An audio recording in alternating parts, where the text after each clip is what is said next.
Hello, nous allons jouer un jeu qui consiste à liker cette vidéo et à la partager si vous l'aimez. Mais avant cela, nous allons écouter la chronique de HR. Let's go! Votre cancer continue de se propager. Je crains qu'on ne puisse plus rien faire.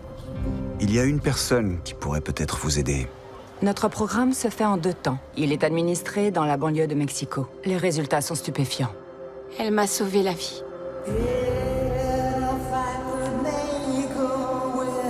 Nous allons bien nous occuper de vous. Et ensuite, qu'est-ce qui va se passer? Vous aurez la vie devant vous. John Kramer. Vous allez vouloir rester conscient.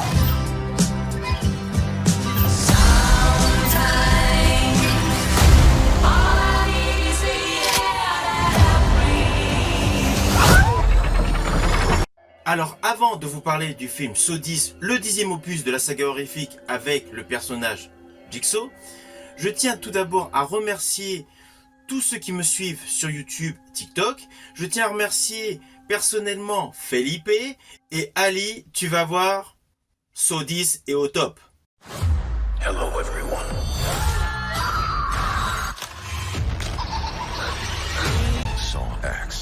Alors l'histoire est la suivante. Nous avons John Kramer, le personnage interprété par Tobin Bell, qui est atteint d'une tumeur au cerveau, doit avoir des soins.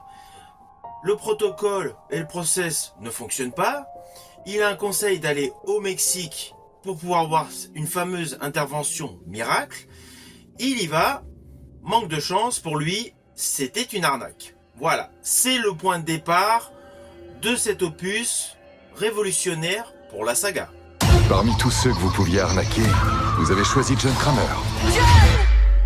Alors la scène d'ouverture nous informe directement que le film sera concentré sur le personnage de John Kramer alias Jigsaw, le personnage interprété par Tobin Bell. Pourquoi? Car nous le découvrons en train de faire un scanner pour son cerveau. L'histoire s'ensuit, particulièrement concentrée donc sur son évolution par rapport à la maladie et surtout à la potentielle guérison.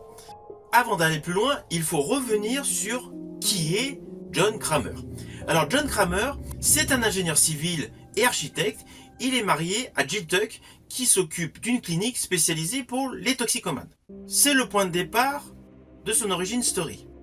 Tout va pour le mieux, il va être papa, il a un projet pour aider les démunis en termes de construction, jusqu'au jour où le début des soucis commence avec la perte de son enfant due à une agression sur sa femme par un toxicomane qui faisait partie du centre de son épouse. Ensuite, il apprend qu'il a un cancer incurable, c'est la descente aux enfers.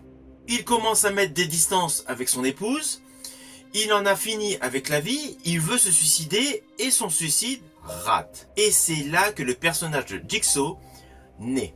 Le fait d'avoir survécu à une tentative de suicide réveille en lui d'un côté une certaine noirceur et d'un autre côté une volonté de se surpasser. À cela, il ajoute son côté imaginatif dans les pièges, vu qu'il est ingénieur civil et architecte. Au fil des films, il imagine et construit de nombreux pièges avec la volonté pour ses victimes potentielles, une sorte d'une rédemption. Pour certains ça marche, pour d'autres ça ne marche pas. Ça a marché par exemple pour Amanda qui devient son acolyte. Il aura d'ailleurs plusieurs acolytes au fil des films. Mais là, nous allons nous concentrer sur Amanda. Alors, le personnage d'Amanda Young est toujours interprété par Shawnee Smith. Elle avait joué dans Saw 1, Saw 2, Saw 3 et était apparue en flashback dans Saw 4, Saw 5, Saw 6, Saw 7 alias Saw D. Bien évidemment, elle revient dans Saw numéro 10, qui est un film qui s'inscrit dans la chronologie entre le 1 et le 2. Bonjour, Dr. Gordon. Je veux jouer à un jeu.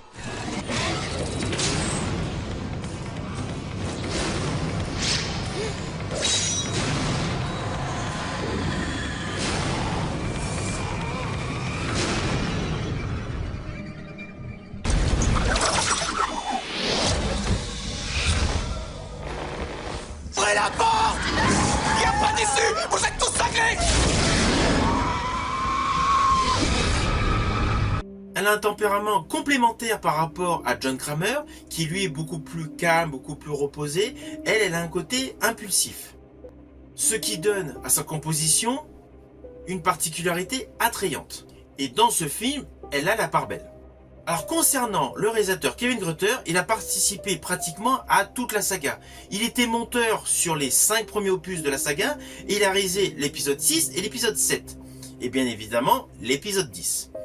C'est un atout car il a toute la culture Saw inscrite dans son ADN qui retransmet à l'écran. Et cela commence par l'utilisation de la poupée Billy. Billy et son fameux tricycle. Marionnette que l'on a pu voir dans de nombreux opus de la saga. Sa première apparition date du court-métrage de 9 minutes de James Wan, Saw de 2003. Alors, comme je le disais auparavant, le film est conçu en 2 grosses parties, contiguës, c'est évident. Nous avons la partie où nous découvrons un John Kramer, qui est pourtant donc le tueur au pulse parce qu'il prélève des morceaux de chair, enfin bon bref, qui est meurtri, qui est, comment dire, affaibli par la maladie. On éprouve même de la sympathie pour lui. On ressent sa souffrance. Et de l'autre côté, il y a la phase vengeance. Vengeance, donc loi du talion au final. Mais avec donc des appareils horrifiques.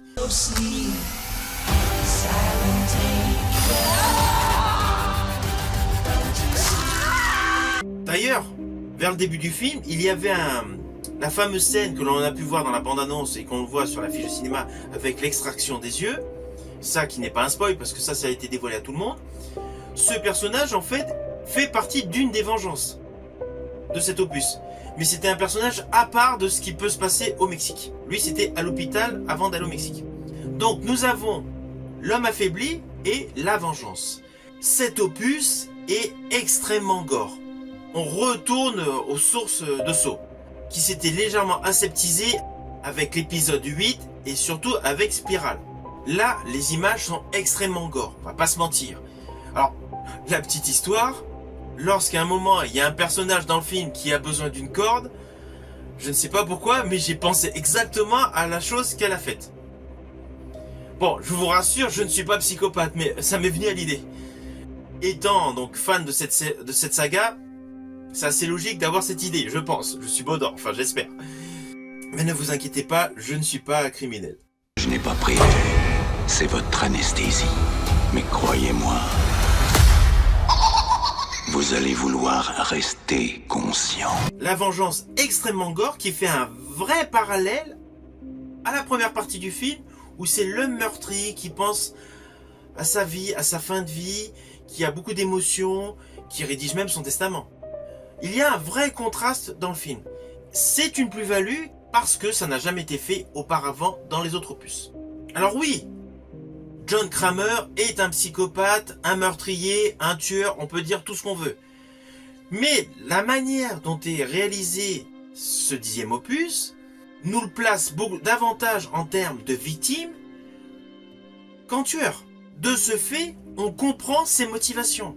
Ça rend son personnage beaucoup plus humain. On n'est plus dans le tueur complètement froid, complètement cruel. Kevin Grutter, avec ce 10e film, a réussi à humaniser le personnage de Jigsaw. Quant au personnage d'Amanda Young, il colle parfaitement avec le reste de la saga, jusqu'à la scène finale. Alors je vous rassure, la grande clé qu'il y a dans tous les opus de la saga, c'est toujours un énorme twist. Dans cet opus, il est royal. Même si on peut légèrement le pressentir, je parle essentiellement pour les fans de la saga. It's time to play a game. This is not retribution. It's a reawakening.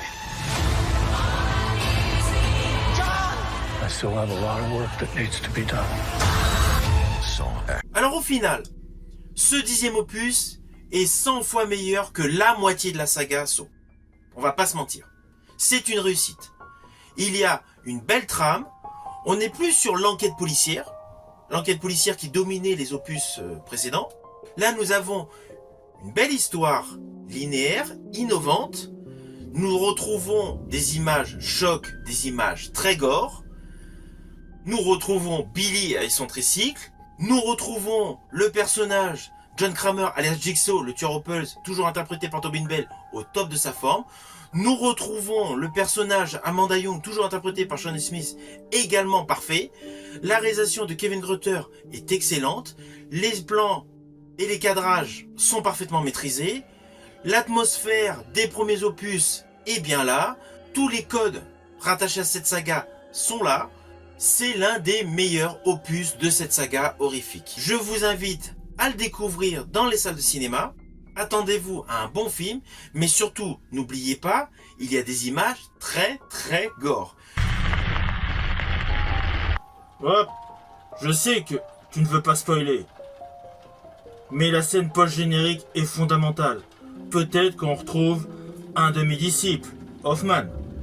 Je vous invite donc à regarder cette scène post-générique, mais surtout, je vous dis à bientôt pour une prochaine chronique.